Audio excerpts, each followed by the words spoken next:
করছি ওই নেতার জন্য। ইমাম আল মাহদি আসবে একদিন, চিল্লা এখন ঠিক কিনা? আমাদের যদি একটা সেন্ট্রাল মিলিটারি থাকতো, সেনাবাহিনী, ওয়া আইদ্দু লাহুম মাসতাতা'তুম মিন কুওয়া আমির রিবাতিল খাইল তুরহিবুনা বিহি আদুওয়াল্লাহি ওয়া আদুওয়াকুম। আল্লাহ বলে তোমাদের মিলিটারি সেনাবাহিনী প্রস্তুত রাখো, কিন্তু আমাদের 50টারও বেশি দেশে, 50টারও বেশি মুসলিম দেশ, আমাদের নিজস্ব মিলিটারি নাই। কথা কোন ঠিক কিনা? এই 50টা দেশের একটা যৌথ সেনাবাহিনী থাকার দরকার আছে না নাই? যদি থাকতো তাহলে কোন দেশে যদি মুসলমানদেরকে আক্রমণ করা হতো, আমাদের মিলিটারি সেখানে যে দুর্বার আন্দোলন আর প্রতিরোধ গড়ে তুলতো, চিল্লা এখন ঠিক কিনা? কিন্তু আমাদের এই লিডারশিপ নাই। এই মির্জা গোলাম আহমদ কাদিয়ানি, পাঞ্জাবের এক লোক, সে নিজেকে দাবি করেছে আমি হচ্ছে শেষ নবী। এরপর হঠাৎ করে আমি হলাম ইমাম মাহাদি, এরপর আমি হলাম ঈসা আলাইহিস সালাম। নাউজুবিল্লাহ পড়বেন না?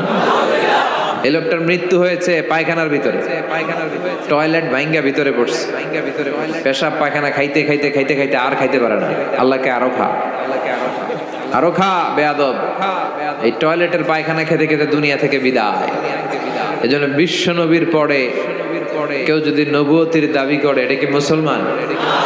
এগুলো কি ফতোয়া? তো আপনারাই দিতে পারতেছেন, কারণ লা ইলাহা ইল্লাল্লাহ বললে মুসলমান হওয়া যায়? তাকে বলতে হবে লা ইলাহা ইল্লাল্লাহ মুহাম্মাদুর। তারা দ্বিতীয় অংশটা মানে না, আল্লাহ রাসূল সাল্লাল্লাহু আলাইহি ওয়াসাল্লাম যে শেষ নবী এটা মানে না।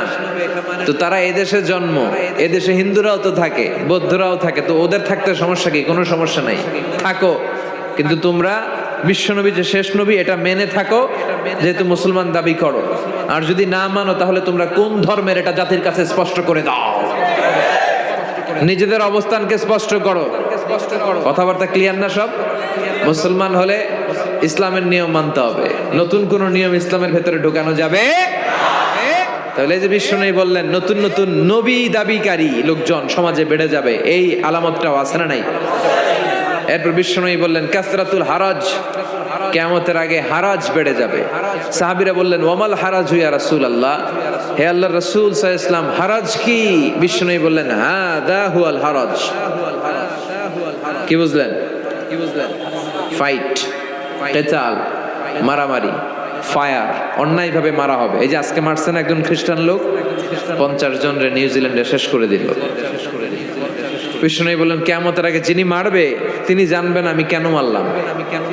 এদেশেও অনেকে মারে, কেন মারে জানে না, কেউ উপরের নির্দেশ আছে না নাই? আর যারে মারা হলো সেও জানে না আমি কি অপরাধে মরলাম, কেন গুম হইলাম, কেন ক্রস ফায়ারে পড়লাম।